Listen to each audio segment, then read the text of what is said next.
Hello everyone, this is Javamonk, and welcome to episode 54 of my survival series. In this episode, we are going to once again deal with this little entrance area, and this episode we're going to install a few different contraptions that I just decided to spontaneously make.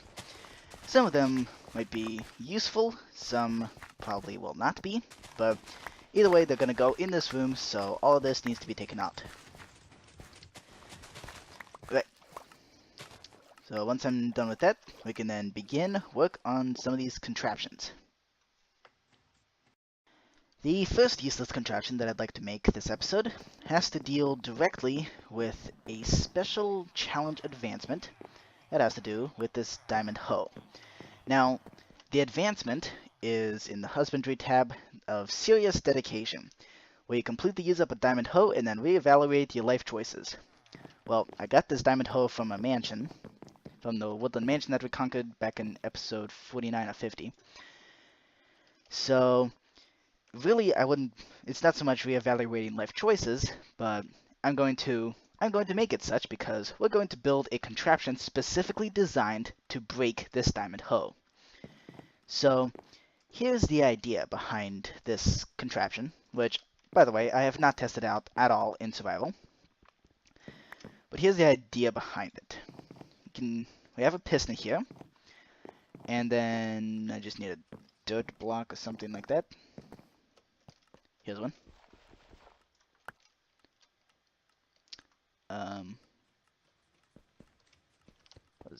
Is there something?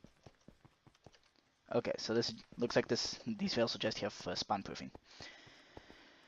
Okay, so here's the idea behind this contraption. Even if this soil was hydrated, which it is not, then once I till it, I can then power this piston, and it will immediately turn back into regular dirt. So all we really need to do is now just hook up a couple observers, kind of like this. So all we really need is just a rapid clock that will just power and unpower this piston over and over again and break the diamond hoe.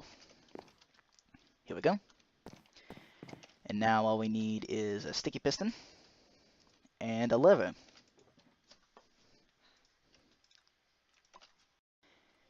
Here we go. So let's now place a sticky piston right here, and then a lever. And then we just have a rapid fire piston going on. There we go. So real quick, I want to test this out on something that's not diamond, like, let's do a wooden hoe. I just need a couple wood for some sticks, as well as a couple for the actual hoe. I don't make hoes very often. Here we go. A wooden hoe. Now, let's test out a contraption on this wooden hoe and make sure it actually does something. Here we go. As soon as I eat. Here we go. Oh wow. This is really effective. And the wooden hoe is almost destroyed. So it looks like this contraption works like it should. And it's broken. Okay. Let's now do it with this diamond hoe. I'm going to do a quick... This will probably be sped up a little, but here we go.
Almost there. Just a few more uses here, and then pretty soon we're gonna get the advancement. Only 16 more. How fast is this thing? Wow. Okay, and slam. Serious dedication. Booyah! That was amazing. And the best part is, I just broke the hoe from the mansion. I still have a general purpose diamond hoe over here. And now we have a contraption, the Hoe Breaker 6000. Hoe Breaker 600. Ta-da! Okay, there we go. That's one useless contraption checked off the list. And now for something a little less useless, but also, and actually quite useful. So, what I'd like to build here is a cobblestone generator as well as a stone generator. Two different, well, maybe just the cobblestone generator. And I can smelt it into stone later if I want to. Now, the difficulty with that is that cobblestone generators require lava. And I live in a wooden house. So lava for a cobblestone generator is kind of a bad idea. And maybe not just kind of a bad idea, it's an awful idea. So, in order to put a cobblestone generator with lava in my wooden house, in this room specifically, we're gonna have to build the generator part of it underneath and very far underneath this little wooden foundation here. So let me just grab some ladders, and then we can put together a cobblestone generator underneath here, which is just going to push the cobblestone up to this level up here. So let me just grab some ladders. Okay. Now pistons can only push 12 blocks, but that's perfectly alright because fire spread by lava does not spread that far. I hope. I'm going to need to check the wiki on that. I'm sure this is far enough, though. Turns out I was way too cautious. So, the kind of fire that is spread by lava actually does not spread down this far at all. So, I'm being too cautious. I can go up a few more blocks. Right about here is a safe distance away. So, now all we gotta do is just build up the actual cobblestone generator. So, to do that, I'm gonna need an escape hole. Here we go. And then from there, we're gonna need to get some lava and water. Where'd that ladder go? There it is. Once we get those resources, then we can actually build up the cobblestone generator. Unfortunately, the closest lava is a little bit far away. What luck! There's already some lava in the bulk storage room. Amazing. Okay, let's just get back up this elevator. I was afraid we were gonna have to go far away to a lava lake, but turns out there's already some lava right in the bulk storage room. So, yeah, for some reason this likes to glitch out. I'm really not sure why. Uh-oh. And I'm stuck. Here we go. I'm just gonna build a nice, simple cobblestone generator. So, the piston is gonna go right there, and that is where we're gonna have where the cobblestone is going to be. As for the water, that's gonna be produced by this. That's gonna come from this ice here. There we go. And now all we gotta do is just put some gold right there to make sure that it doesn't overflow and turn this lava into obsidian. In fact, let me just dig a little bit out over here so that way this lava can definitely not turn into obsidian. And now we test and see if it will create cobblestone where we want it to. Okay, cobblestone. Okay, looks like the cobblestone likes to spawn over there. because water flows way faster than lava. Okay then. Looks like we're gonna have to move the lava. And not only that, but we're also gonna have to move that lava dangerously close to the water, where it could quite easily turn into obsidian. But that's okay. Okay, there we go. Cobblestone, obsidian. Oh brother. How are we gonna fix this? Okay, here's one way to guarantee that the water will never turn the lava into obsidian. That is placing the water extremely far away where it only just barely touches that piston. And then from there, we can just block this off right there. Get a ladder so that we can escape to safety. And then lava and cobblestone. Wonderful. Now, will it consistently produce cobblestone in that spot? Let's test that. Okay. There we go. Looks like it's a bit slow. No, it's actually kind of random. Okay. We have cobblestone. Now, all we gotta do is actually wire up this piston so that it can activate kind of on a clock, and this way, and uh-oh.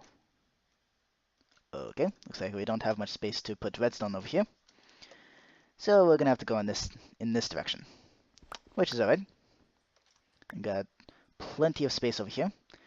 Unless for some reason I run into the 3x3 piston door, but if that's the case, then I've gone way too far. Okay, so really all we need is just a simple clock. And here we go.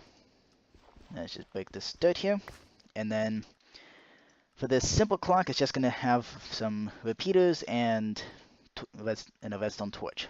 That's it. Nothing fancy, nothing too short, and hopefully not too long either. Here we go. I'm also not going to be able to... I will be able to shut it off if absolutely need be, but I don't think I'm going to need to. Here we go. Okay, that's a good sign. And now, to actually make this clock work, we just gotta place these repeaters right here. Just need 2 repeaters, one there and one there. Here we go. Now, it's probably too fast. Yeah, it's too fast. Okay, not a problem. We can just lengthen it by adding more repeaters. So I turned off the block noises in this area because the droppers clicking is just annoying, and it happens all the time because I have it set where the drops from the melon farm drop into the area, drop towards the hopper minecart that also picks up the items for the pumpkin farm. Okay. And there we go. Okay, that looks good. It's a little bit inefficient, but it does the job. Yep. Alright. Now all we gotta do is just hop onto this dispenser and hope not to be crushed by the lava. Okay. Yeah, that's one flaw with this, is that there's no way to actually shut it off. Uh-oh. Almost got hit by the lava, and now I'm probably suffocating. Okay. Here we go, just trying to cover up this hole here.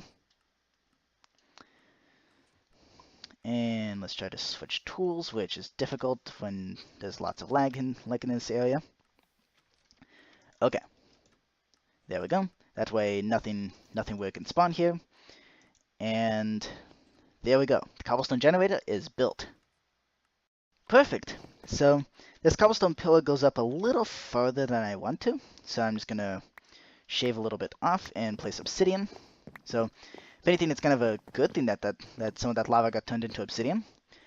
But here we go. Now we have a cobblestone generator, which is a little bit slow, but it's still pretty nice.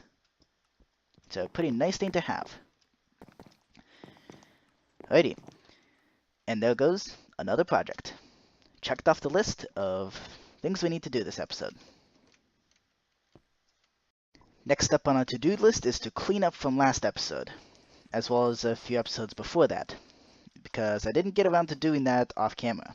So we're going to do that now, starting with this chest here that's been sitting here for a while, and the hopper minecart that passes under here seems to keep stealing stuff from this chest, so let's just close this off, and also just in general close this area off so that we don't have to see the, so basically we just don't have to see the farm.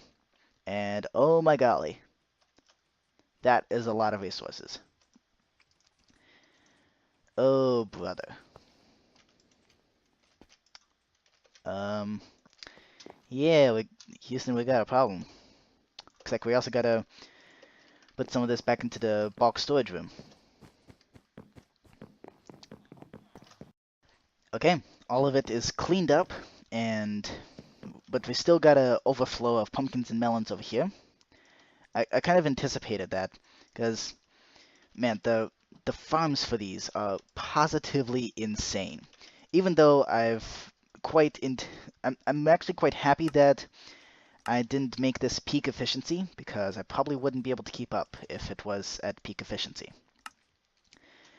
So, yeah, Elmango's farm has more than satisfied my needs for pumpkins and melons. If anything, it's overfilling this storage here. Pretty soon we're gonna have to directly wire this up to the bulk storage room, because this is just too much. Okay. But for now, we can just take this to the bulk storage, and we also got to do some extra cleanup, even from episode 50. But first, let's get a couple shulker boxes to bring all that stuff to the bulk storage room. I redirected this rail line just to out here, and this is in preparation for next episode. Next episode is going to deal directly with villagers, and in preparation of that, I would like to set up 4 farmer villagers. So specifically villagers with brown coats. Okay. Here we go. And of course it picked up a green coat. Okay. I'm just going to send these minecarts on their way, and hopefully a couple of them pick up some useful villagers, like this guy. Okay. And that sending multiple minecarts at a time was a bad idea. Hold on a minute. Why is there still breeding going on?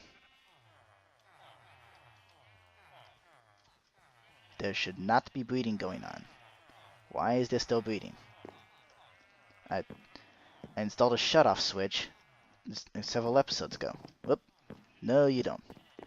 Oh, no, you don't. Oh, crap. Okay. Minecarts are a pain. Here we go. Okay. Oh, come on.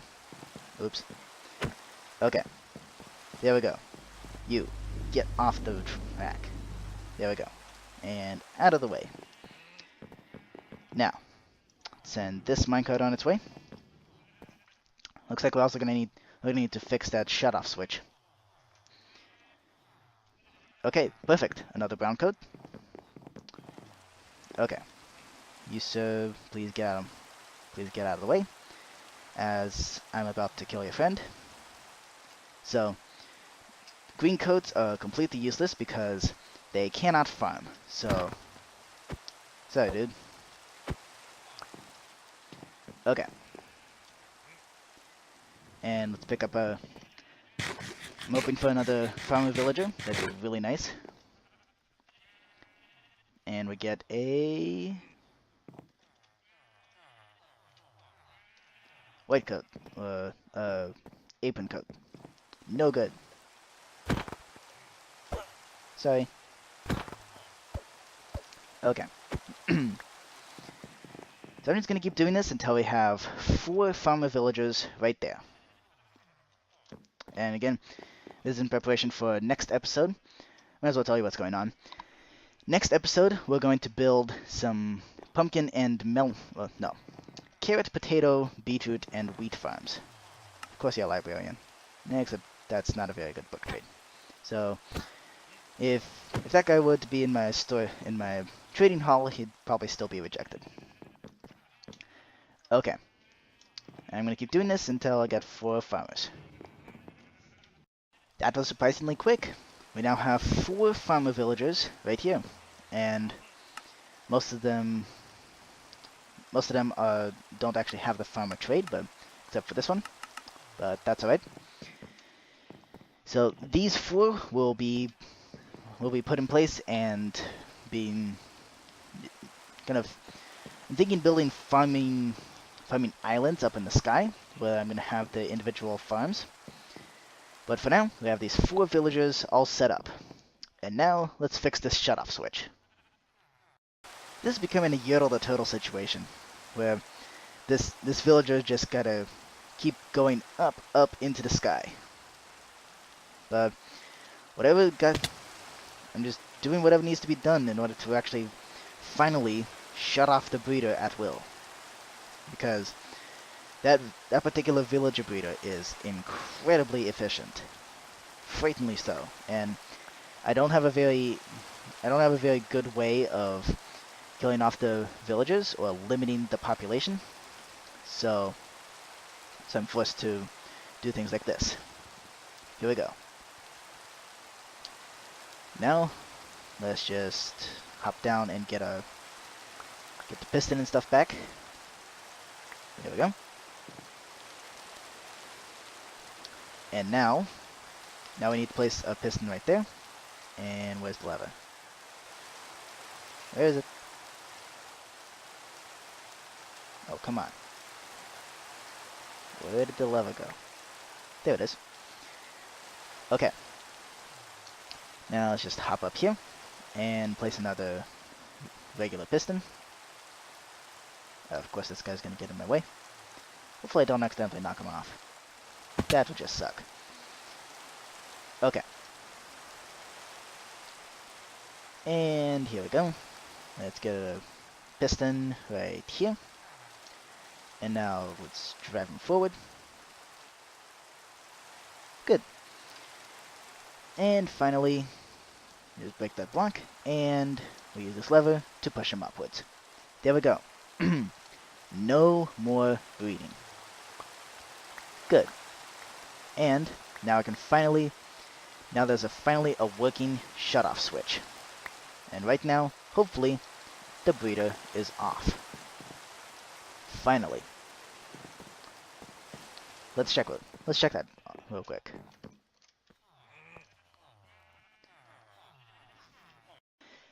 I also cleaned out the village breeder quite a bit. So the only villagers that are going to be in this holding cell over here are going to be these 2 baby villagers once they grow up, and that's fine. There's already a lot less lag in this area. So as far as I can see, there's no breeding going on whatsoever. But if I flick this lever here, then it should start back up again. Let's check. Of course, they're probably out of food. So, yep, this villager breeder has just been giving all sorts of grief. Anyways, I'm just gonna assume that it works. And if it doesn't, then we can fix it later. But next up, I'd like to get rid of that stray flying machine over there from way back in episode 42. Because it's kind of annoying. It's kind of an eyesore. So I'm just gonna hop up there and get rid of it. Okay, the flying machine is gone. Cool. So this nice quick little episode on various projects that just needed to be complete. I think I'm just gonna call it the end of an episode. I hope you enjoyed this. If you did, please let me know. I do quite enjoy these little quick episodes on various projects that just loose ends on various projects that we started. So, thank you for watching. I will see you next Saturday for episode 55, where we deal directly with those 4 villagers right there, and possibly more if need be. Alright,